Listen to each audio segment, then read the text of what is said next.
Good afternoon, everyone, and I'm delighted to welcome our speakers, Andrew Miller and Kate Williams, to the Charleston Festival. Andrew Miller is the winner of the 2011 Costa Book of the Year Award for his highly invented and vividly told novel, Pure, set in pre-revolutionary Paris. It follows the story of a young engineer charged with demolishing Paris's oldest cemetery and removing the corpses. The Daily Telegraph reviewer said of it, exquisite inside and out, Pure is a near faultless thing, detailed, symbolic, and richly evocative of a time, place, and man in dangerous flux, its brilliance distilled with very few impurities. Beat that. Many readers have seen in it a parable for our angry times, but it didn't spring from nowhere. Andrew Miller's first novel, Ingenious Pain, won the James Tate Black Memorial Prize for Fiction and the International Impact Dublin Literary Award. He has since written Casanova, Oxygen, which was shortlisted for the Whitbread Novel Award and the Booker Prize, The Optimist, and One Morning Like a Bird. Like Andrew, who has lived in Japan, Spain, Ireland, and France, his novels inhabit many worlds and times. Today, though, with the help of Kate Williams, we're looking at the power of historical fiction to conjure the past, its smells and flavours, not just its facts and figures.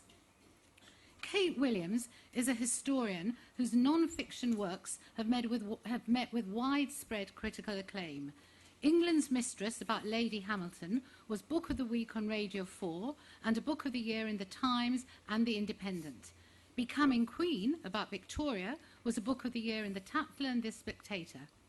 Kate is a well-known broadcaster, presenting Restoration House on BBC Two. We've not let her get her hands on Charleston yet. And contributing to many programmes on history, arts and politics. On top of all this, she's recently published her first historical novel, The Pleasures of Men, a Gothic thriller set in the reign of Queen Victoria. The Times reviewer said of it, wonderfully imaginative, gripping, with a spider's web of a plot and spine-tingling atmosphere of menace and suspense.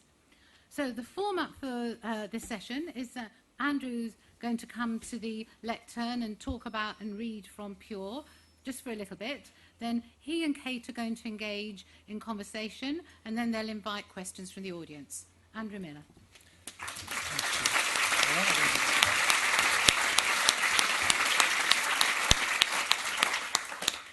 Hello, and it's not too bad in here, is it? It's all right. It's a bit of a breeze. It's not. I hope you're all sitting comfortably, and I'm going to read a short piece just to give you some sense of the kind of atmosphere of the book, so just a few pages just to get you started with it, and then I'll sit down and we can talk and see what happens after that.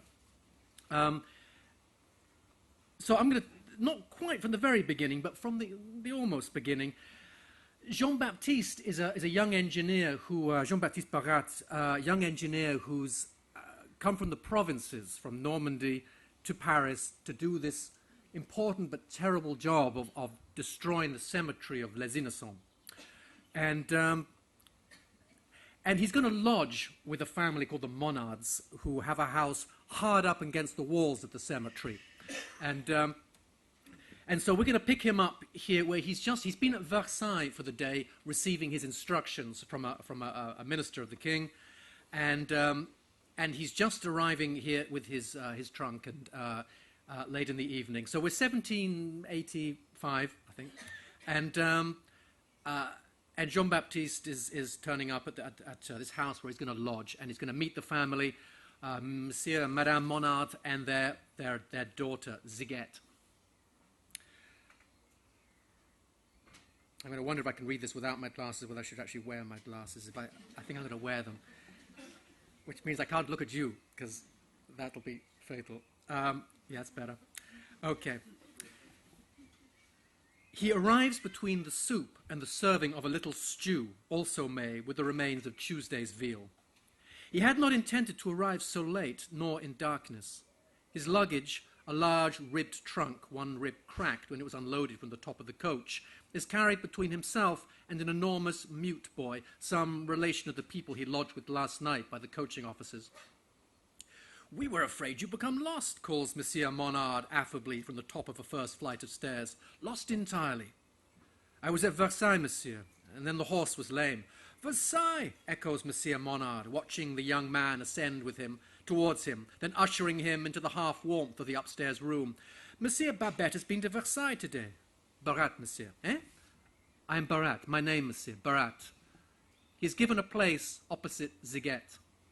There is some debate as to whether the stew should go back to the kitchen while the new arrival has his soup. Will the soup be hot enough? Does Monsieur Barat care for soup? "And how was Versailles today?" asks Monsieur Monard, as if Versailles were a place he frequented. Jean-Baptiste takes a spoonful of the tepid soup and discovers in himself a violent hunger.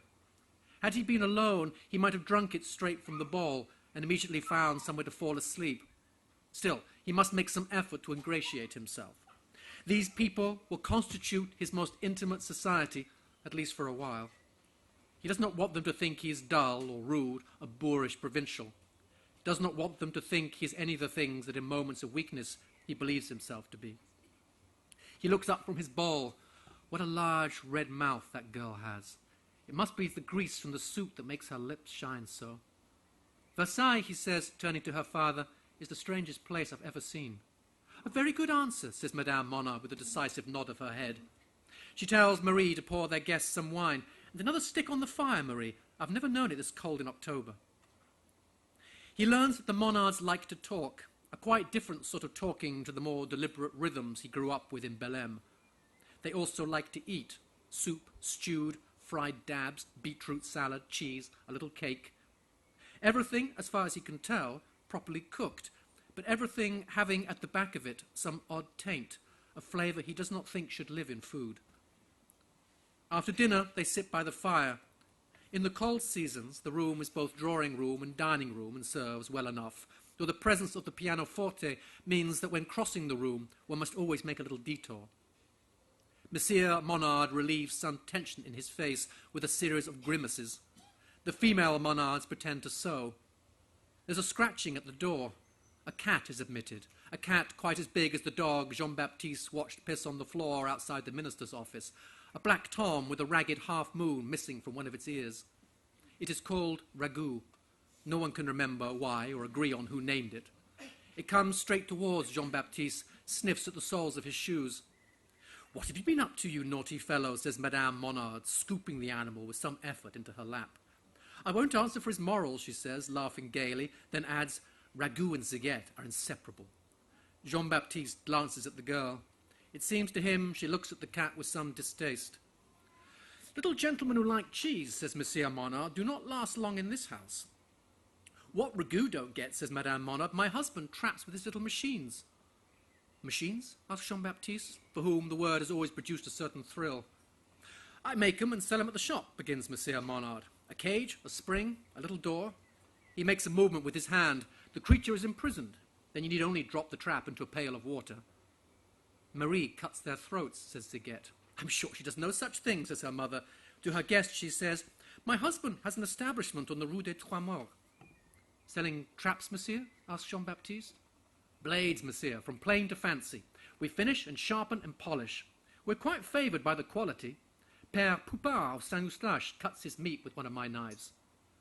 "When it gets cold," says Ziguette, "rats come inside, into the house." "It was the same at home," says Jean-Baptiste, "on the coldest nights." "In Normandy?" asks Madame Monard, as though amazed to hear rats had discovered so remote a spot. "You must miss it," says Ziguette. "Home?" For a moment, in his weariness, he sees crows, black rags lifting off a field at dusk, sees the lonely spire of a country church. "I suppose I'm content to be where my work takes me." "Very manly," says Madame Monard, probing the cat's fur. I'll leave it there for now, thanks.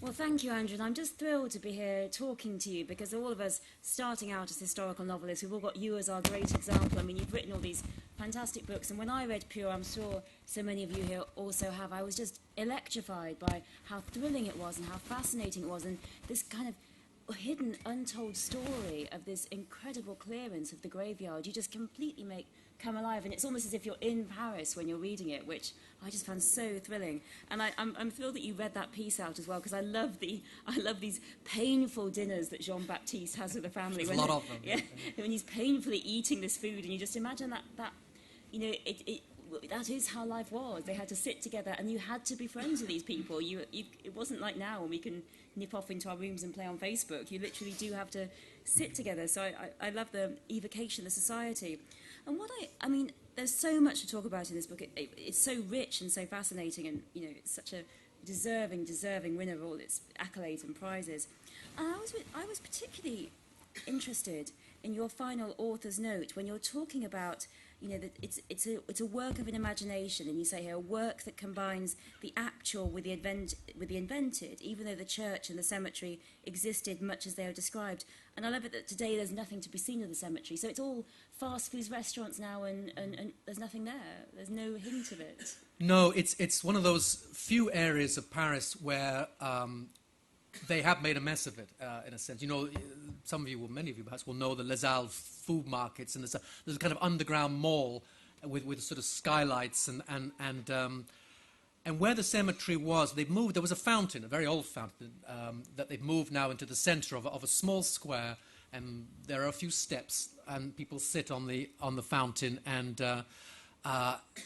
rest from shopping and around it, yes, there's a McDonald's, there's a few other little restaurants around there. It's not Paris's loveliest quarter. It's McDonald's.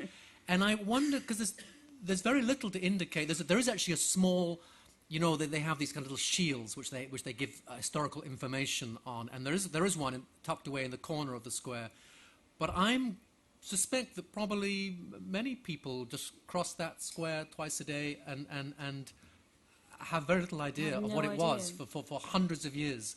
This really, it's quite small. It's the size of a football pitch, and it's into that space went who knows, thousands and tens of thousands, hundreds of thousands of human remains, and the catacombs, which I'm sure many people will have visited. That strange. In South Paris, where you descend into the quarry and walk through, I don't know, it's 2 or 3 kilometres perhaps of narrow passageway lined with bones.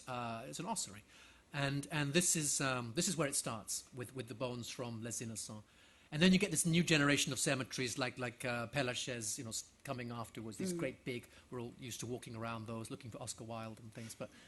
These were small, and they were. I mean, originally the cemetery had been outside the city walls. That's how old it was. I mean, it seems like it's bang in the centre of the city, but originally it was actually on the edge of the city. So it was going back into to the very origins of Paris itself. So that's what's so wonderful. This cemetery was right from the beginning, and the bodies there were so old. And then in 1785, they decided to clear it. And it's quite interesting to me, because so many of us write historical fiction about areas we can still see now, and none of this at all was there. So it almost demanded, well, it did demand much more imagination, because there was nothing left. So you had to evoke it yourself. Well, it also gets me off the hook, because who's to say I got it wrong, you know? And it's. There are a few, well, there will be somebody, but there are a few illustrations which gave me, in fact, I don't know whether you found this when you were researching, but you find all the best stuff right at the end. You know, stuff that I would have loved to have had early on, only turned up, and including a wonderful diagram of the cemetery. And so... And in fact, I did then think, do I have to go back to the novel and make little changes? And then I thought, no. I don't.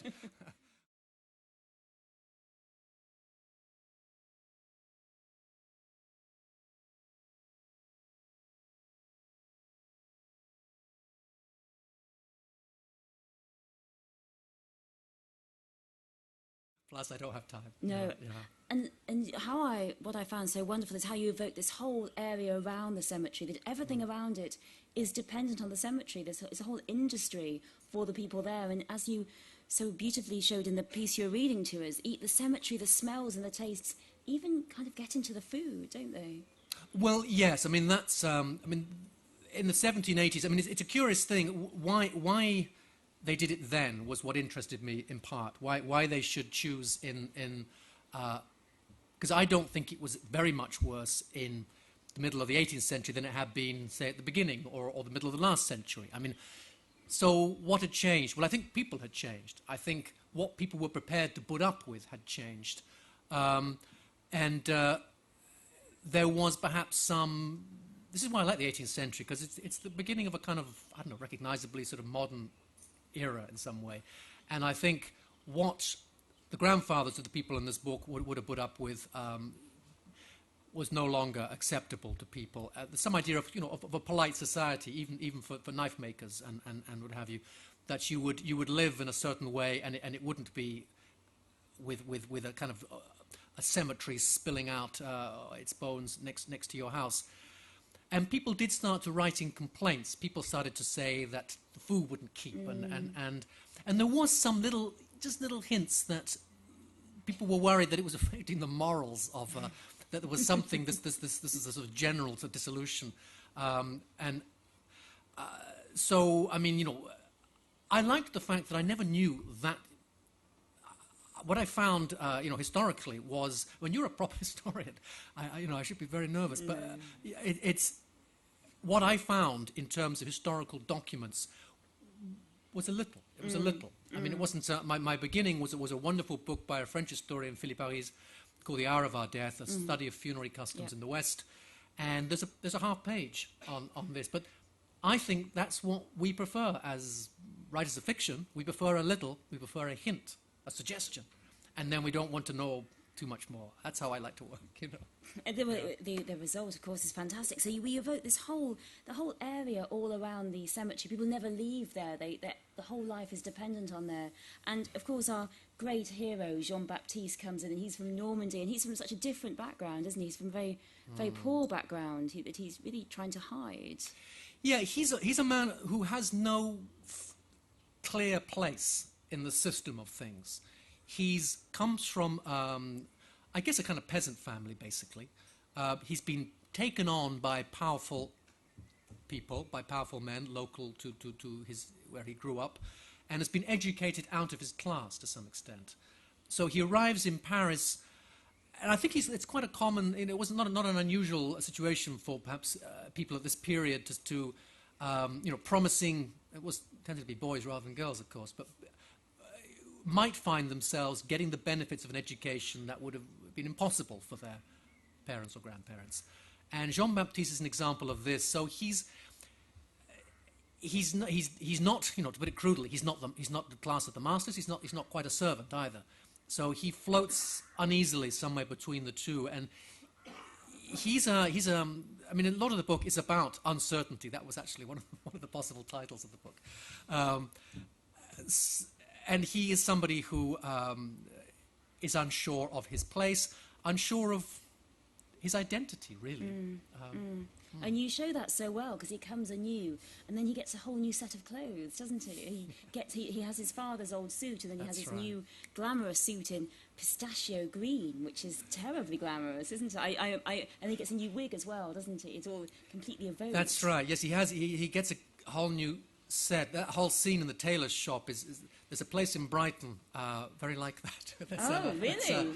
And I just love that kind of interesting thing where you go and a proper tailor, the way they can kind of look at you, the way they can sort of handle you physically, move you around.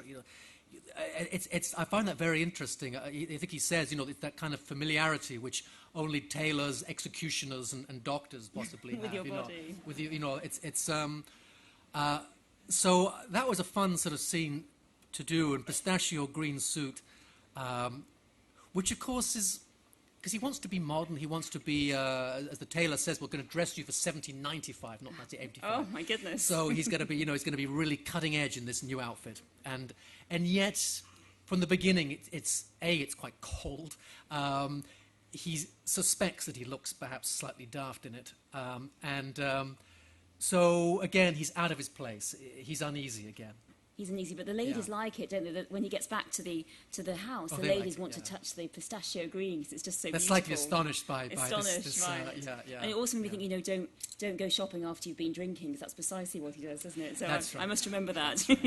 No clothes shopping after I've been on the vino. Yeah. And I love the fact that you show him, this man, on his own, and he comes and he becomes part of the society in his way. At the same time, what fascinates me about the 18th century, one I've worked in quite a lot, is how it's almost like at the period of women. There are so many. It's almost a time that women can have so much more freedom. Which you have some wonderful female characters in here, which you really show this. Good. I mean, that's great to hear. It's there were two. Well, Madame Monard was a character I particularly liked writing about. She's a kind of comic turn in some ways, but I'm very keen to never let characters simply be that, you know, because she is actually a slightly ridiculous person, but she's also somebody who feels, who suffers, who loves her daughter, who wants things to work out, you know, so I never want to have a character in the book who is merely there to get a laugh. And writing female characters, yeah, I mean it's a pleasure to do, and it's you know, you write a character who perhaps seems, in terms of age, in terms of gender, you know, is closer to yourself, and it's often the ones, not just simply it might be a much older character, or it might be, you know, a child, or somebody from an entirely different kind of culture or something, and that's exciting. That's not what you can do as a writer. That's draws you out, and in a way that more effort's required, perhaps, but you often get a slightly better result as you know, by having made that by having had to go a little deeper and to find, you know, the woman, the child, the old person within you. I mean, obviously, writers start from the kind of optimistic view that somehow they are legion, that they contain, you know, that's how large the differences are between one person and another. There is enough of the sort of common clay, you know, there's enough that we share, and then actually what we share is more important, and you can always make the journey across. I always want to believe that there's, I don't think any writer should ever set limits and say, well, I don't do that, you know. I think you should always feel you can go anywhere. Always push it. Yeah. Because I was delighted by the character. We have a lot of, you know, often people say, oh, well, you know, women didn't have any power then, so they had no impact on society. But we have so many female characters. I mean, you evoke Madame Monard, who, as you were saying, you know, people could pass off as just a too devoted mother, and her love for her daughters, Agathe, is just heartbreaking. It's so touching. It was really very moving, and I loved, and you even evoked the servant girl Marie terribly well as well. I like Marie. Yeah, I wanted Marie to be. Well, she's. Yeah, I mean, just in terms of her appearance, she's. I wanted her to be. I could have her like a really attractive woman with a moustache. And so she's got a very slight sort of, you know, she's very dark, and she's, but she's kind of, she's a slightly menacing character. She's the servant, but as perhaps was not uncommon, I suspect, in many households, she was a servant who pleased herself to some extent, and good for her. And she's, and moves around the house a little like the cat, you know, she kind of has that sort of, she comes in and out of rooms. I mean, her work takes her everywhere in the house, and she sees things. I mean, she has the means to see things that she shouldn't see, of course, which was fun as well. So she was also fun to write. She's a tough girl from the Saint Antoine Quarter, and which is where a lot of the kind of revolution kind of came out of, and a lot of the big strikes before the revolution down in that quarter. And it's still a kind of a very interesting area now, today. And that's so, because of course, 1785, it's difficult to see this without the hindsight of, knowing our history and what's going to happen very soon. And you show this very well. There are occasional writings on walls, aren't there? That there's this sense of fear that's coming. What's happening? Are things changing? And of course, Versailles itself is this. You evoke it so brilliantly. It's this kind of terrifying labyrinthine palace, and no one knows who's talking to who, and there's dust. So, how did you find it difficult to escape the idea of the French Revolution writing before it? Because as a historian, we're always told to avoid hindsight. Don't write. It was all happy, but it wouldn't be for long. We're always told I'll have that crossed out of my books. Yeah. So I think it was quite difficult to throw it off. Well, yes, and I mean, because it raises the question. Because 1785, we're just a few years before the revolution, and to what extent are people savvy about what's coming? I mean, take the the 1930s. To what extent? And actually, what seems clear is that some people do seem to see fairly clearly what's down the road, and others, perhaps the majority, not. So there are characters in the book who have seen the writing on the wall, or even put the writing on the wall, and there are others who are perhaps just imagining, as perhaps many of us do, that things will just carry on pretty much as they are forever. I don't suppose. I mean, I'm not suggesting people saw the actual character of the revolution, but that there would be something seismic, changing. Yes. I think there were people, and of course they were working for it in their quiet way. So, yeah, I mean, in an early version of the book, I did actually go into the, because I just really wanted to write about, which is such a wonderful period to write about, and I gave into that temptation, and then I was told that doesn't really work. So, and they were right, so I then rewrote the last fifth of the book completely, quite late on, in a state of some panic. Oh, well, you could never tell there was panic. Well, this is when I hear that Telegraph thing about, flawless. I mean, I think actually, I know where, this is. I mean, I think your own book, you can see all the joins. You know where the bodies are buried. Where you just hammered in those nails right at the end to try and stop the thing, just the legs falling off. Oh, well, I can't see any of them. I can't see any of them because we've got everything here. We've got you evoke the historical time. You give us this, and also, there's this brilliant characters, so moving, so touching, and also this fascinating plot. We've got thrills. I mean, I'm not going to spoil the story for anyone who hasn't yet had the pleasure of reading it, but there's thrills, there's a mystery, and there's a love story, and all these hidden. You've got so many characters in here, and all these hidden lives, and you show a whole world. Really, was it hard to move your kind of point of view and your sympathies between characters, or did all of them live in your mind together? Yes, I think they do. Once. I mean, you start off with characters who you've anticipated and you've been ready for, and then, as you'll know, there's another bunch that come along in the writing, and often the most interesting ones who come along actually once you start. I mean, however much you prepare a novel, and that's fine and necessary, and some people do a lot of it, and some people do a little of it, but once you start to actually put the words down, it's a whole different thing, and then you have to, and I think you do, then pretty much ignore or forget all these notes that you made. I'm imagining you're quite a neat note maker, are you? Okay, no. Good. All right. It's mine are terrible. Very messy. And you just respond to what you're putting down on the page.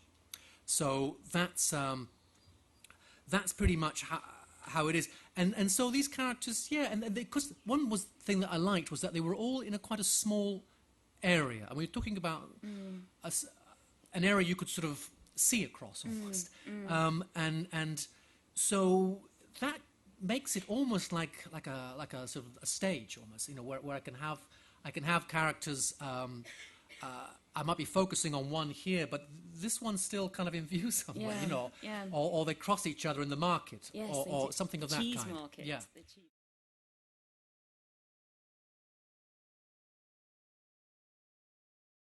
cheese market. I found on an old map a little wiggle of a street called the Rue de la Fromagerie, and it doesn't exist now. It probably hasn't existed for 200 years. Sob.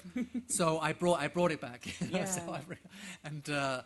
That's another nice thing you can do as a writer. And I love it because you go to the cheese market when the smell of the graveyard is just too much. That's you right. smell something else. Yes. And the cheese market is also where Jean-Baptiste spots a very beautiful lady who also herself is a bit of an outsider too. She is. It's people out of their places. And of course, they're putting these thousands of corpses out of their, or remnants, human remains, out of their places as well, as they dig. But Eloise she's a streetwalker. She's a local prostitute. And when I went, first of all, to see the site of the cemetery, and I was sat in one of those fast food restaurants, and just kind of feeling a bit disappointed, really, that there was so little that I could use there, in a sense. And then I just noticed this woman, a tall woman, with kind of I remember she had very smart shoes on, rather beautiful, walking just quite slowly around the sort of, and I sort of see her come around again and so on.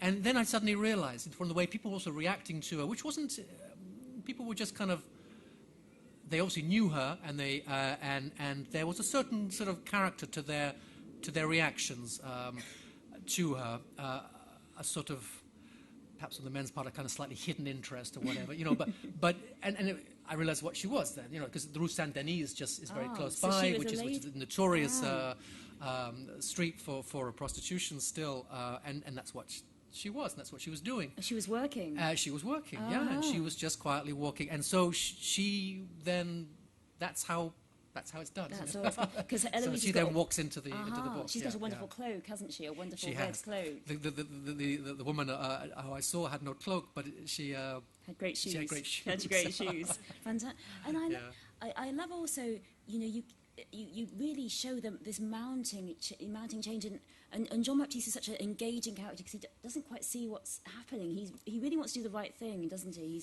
He's desperate to do the right thing, and he's so engaging in that sense. And around him are all these forces that are going to change things for him. And I think particularly of his friend Armand, who's initially rather a fun partner in drinking sprees, really, isn't he? But then he changes. Yeah, I mean, Jean-Baptiste, perhaps a little like his creator. He'd probably like to be a little wilder than he is, He'd like to be just a little more adventurous than he is. And Armand is the real deal, He really does just... he has very few sort of controls. And so it's a kind of friendship which I think I've probably been in similar friendships myself, and I sometimes see them with others, where perhaps they balance each other out in some way. Armand has his kind of straight man, I guess, with Jean-Baptiste, and Jean-Baptiste gets the kind of slight thrill of the whiff of danger by being in the company of this man. I love writing about friendship, actually. It's a great subject, friendship, and it's, we tend to think novels will... Dr. Johnson's definition is, a little story mostly about love, his definition of a novel. Yeah. And there are very often love stories, but it's very lovely to write about friendship, too, and which is a different sort of love story, but it's something I've tended to do, I think, in all the books, and have really, it's always been something that I've enjoyed doing, and always felt an important part of the book. In the first book, Ingenious Pain, between the Reverend Lestrade and James Dyer and so on, there's usually a kind of male friendship, and sometimes a male-female friendship, which is also a nice thing to write about. Armand is, if you have a character like Armand, you've got a kind of energy in the book.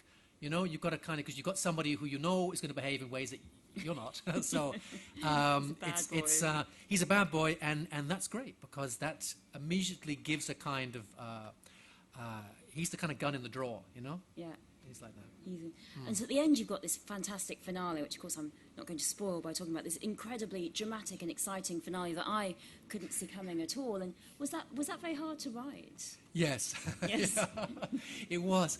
And because I guess if you think musically, you know, you're trying to get, you know, the whole orchestra involved here, and you're trying to get the kettle drums and, you know, mad blowings on trombones and French horns and so, and you do have to orchestrate it in that way. And I do sometimes think of music when I'm writing, and as a kind of guide and model. And also you've got a lot going on. There's a lot happening at once. And so then to move from music to sort of filmmaking, so, you know, where do you put your camera? You know, it's, what are you going to watch? You know, what are you going to talk about now? And how much should you, you know,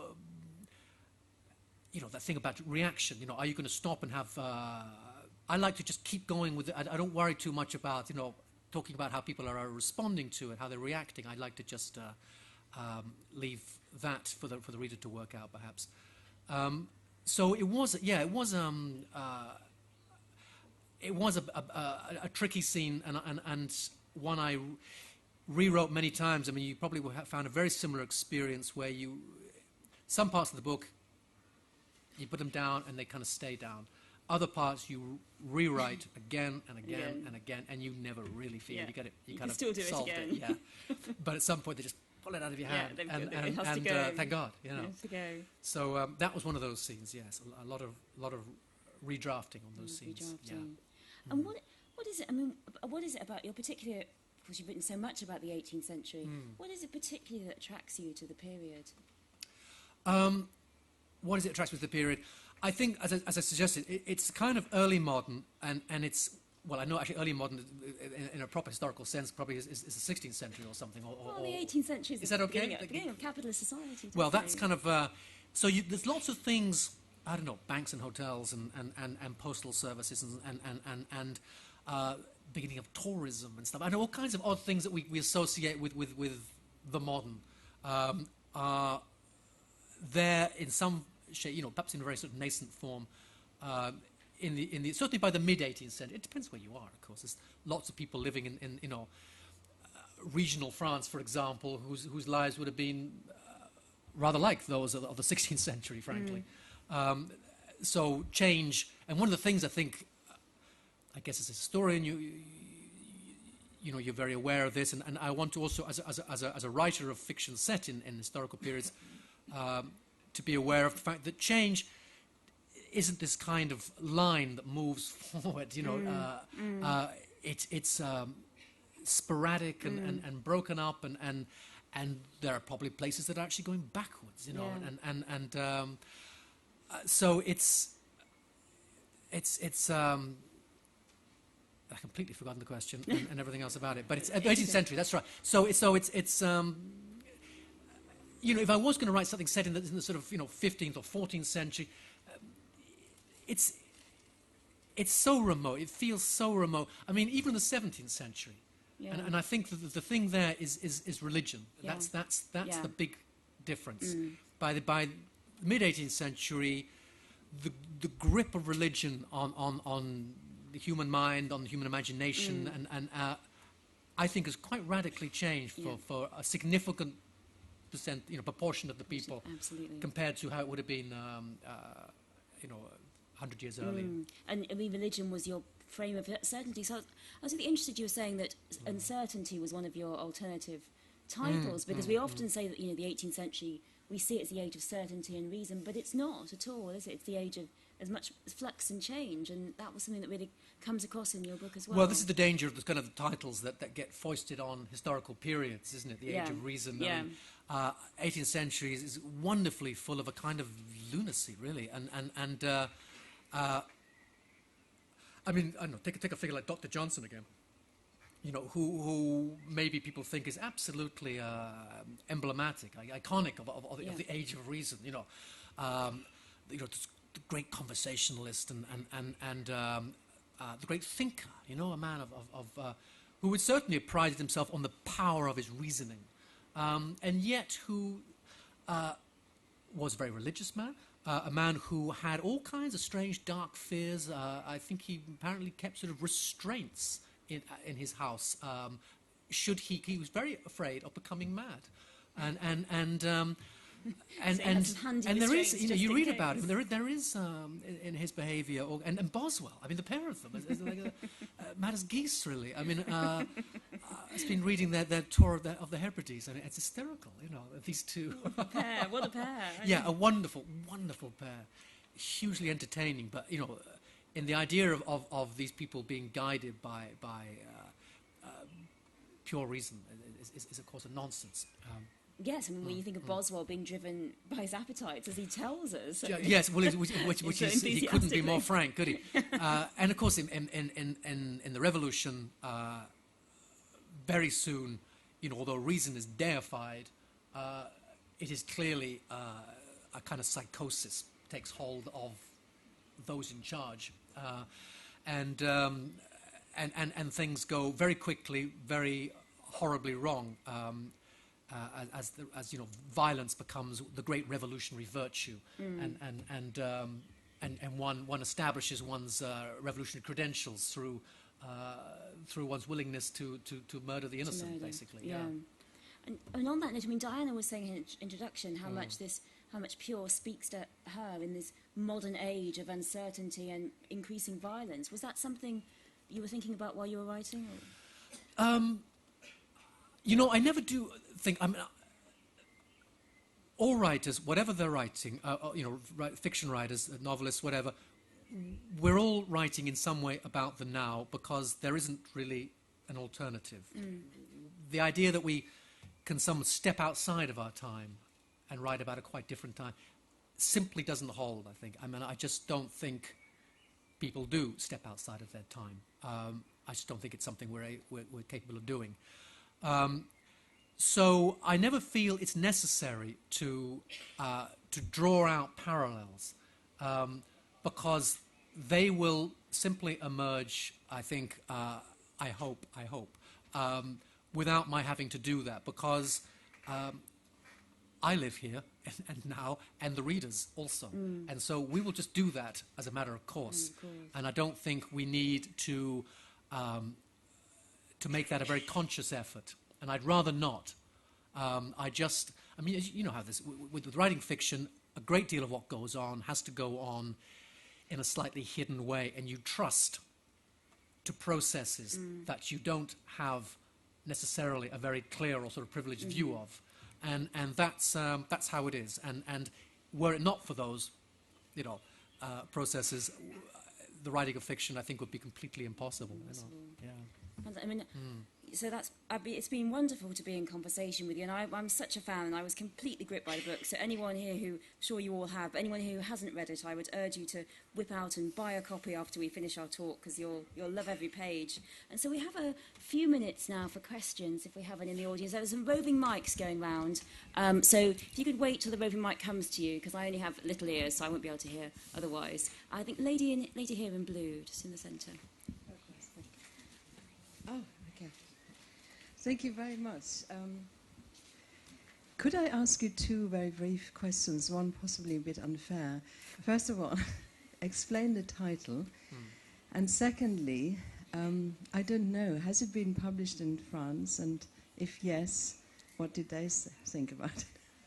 This is a historian speaking. Are you French? No, I'm a historian of modern Germany. Oh, okay, Yeah. okay. Pure, to answer your questions fairly briefly, pure because nothing is. Jean-Baptiste would like perhaps to live in a world where things were a lot clearer than they are. And his journey, to put it fairly crudely, I suppose, is from certainties that are false about who he is and the nature of the world towards something more like, I don't know, sort of like Keats's negative capability or something. He has to try and live with a certain element of bewilderment. He has to settle for being a bit lost.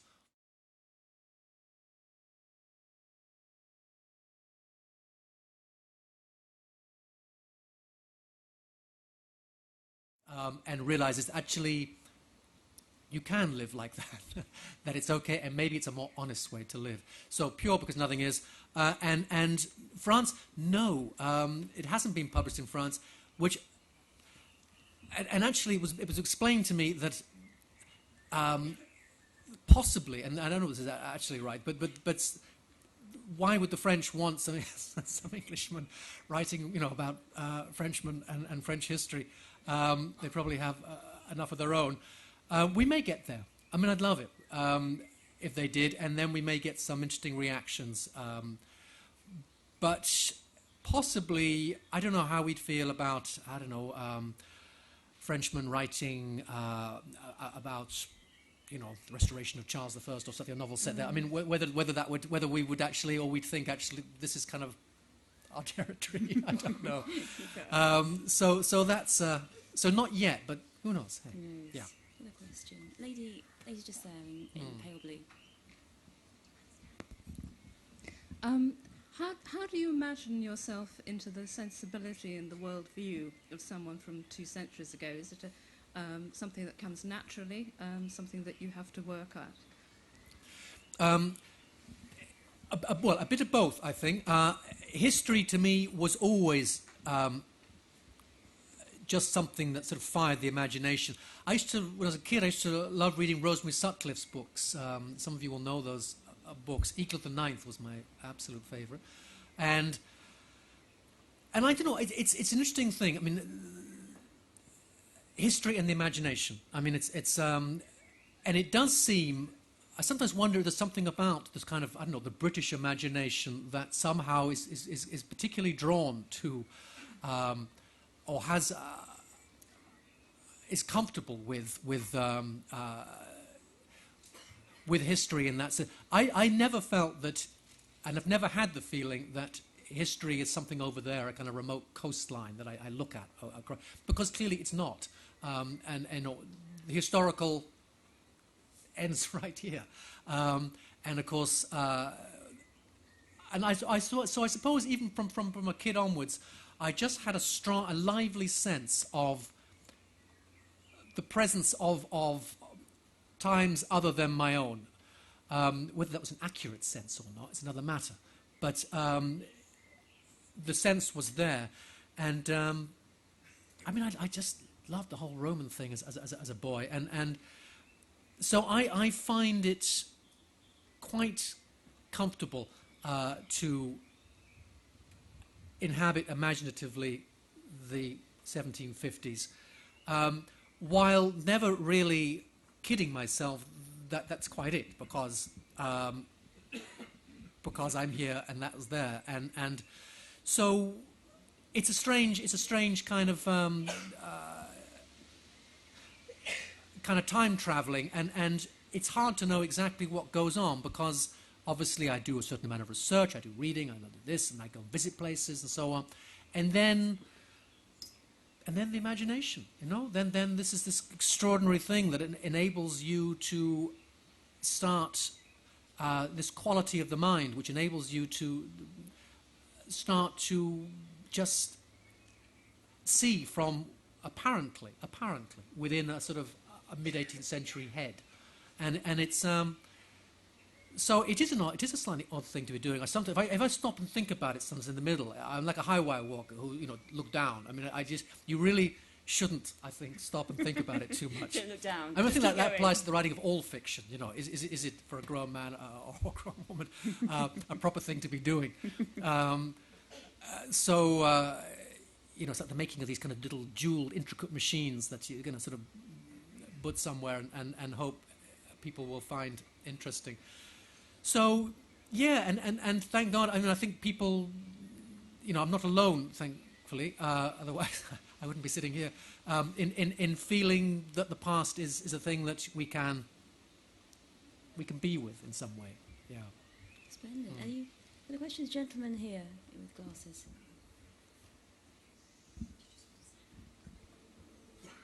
Can you say a few words about the miners? I'm surprised you haven't mentioned them, because I really like Bloch and the Flemish savages. And to my mind, it gave the whole book a much more germinal kind of feel to it, 19th century, and more kind of themes of industry and ethnic conflict and things like that. I don't know if that was your intention, but it ended up feeling much more like that than I was expecting. Yeah, no, thank you. I'm very happy to mention the miners. The miners, because when Jean-Baptiste has got to do this job, he's got to find some people to do it. He's not going to dig up the whole cemetery himself. And he goes to a mine in northern France where he used to work as a young engineer, and he finds some men there who are accustomed to working in the most atrocious circumstances and who he thinks will be the right men for the job. And they are, in this book, mostly Flemish, because we're right up by the borders there. And one of the joys of that was the kind of names I could give them, like Block. These are all, and again, the joys of the internet. I found all these, it's a list, it's extraordinary what's there, isn't it? A list of sort of like, of Flemish names, historical Flemish names, and which I was able to use. Wonderful kind of strong, blunt kind of names. And they are a kind of little society apart. Jean-Baptiste eventually suspects that actually these guys, they're running their own show here, and his command over them is very limited. And right at the end, the limits of that are made very plain. But it's I became more and more interested in them as I went on. And if I'd continued to do the book, maybe it would have been called, The Miners of Valenciennes or something. But it's because they became more and more interesting to me. These slightly mysterious men who are right at the sharp end of this unpleasant work, who have their own kind of guild or sort of proto-union kind of thing going, and who are, certainly to Jean-Baptiste, slightly mysterious characters, possibly rather dangerous ones if crossed in the wrong way. And yet they are the absolutely necessary people, and he depends on them completely. And so there's this strange sort of arrangement that they come to, which does not depend on Jean-Baptiste playing the sort of master of these men, but on them reaching a kind of an accommodation with each other. And of course, in one or two cases, it kind of goes beyond that. But yeah, I'm glad you mentioned them, because I say, became increasingly important to me as I reworked the novel. They had quite a small part to begin, and then I just and that can happen. I think you don't, when you're writing the book, you imagine this is going to be the focus of my interest, and then as the book goes on, you begin to see that actually other things are kind of interesting, and so yeah, the miners. And I think it's important, does it, to go with it, because some authors stay with their plan, and it's fatal. It's Yeah. let the plan go. Yeah. Any further questions? Lady over there in white. Thank you. I was interested to know what triggered you to write this story, because it's such an unusual theme, and I'd like to know, did you read the story of the relocation of the cemetery and the bodies, or did you decide you wanted to write a book about that particular period of France and look for a theme on which to hang it? No, I'd read, as I mentioned, this book, Philippe Harry's book, The Hour of Our Death, which I warmly recommend. I'm sure Aid Books or somebody would have it. It's probably long out of print, and I was reading that book simply out of a kind of, I don't know, slightly morbid interest in these things, and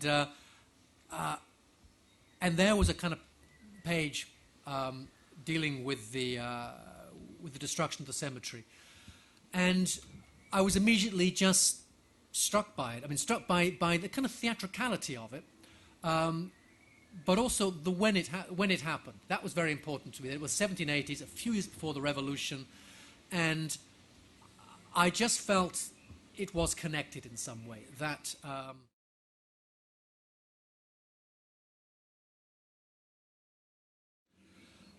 that the clearance of the cemetery was in some way part of the new thinking. The idea that, you know, literally we're going to dig up the past and get rid of it, and get it out of sight.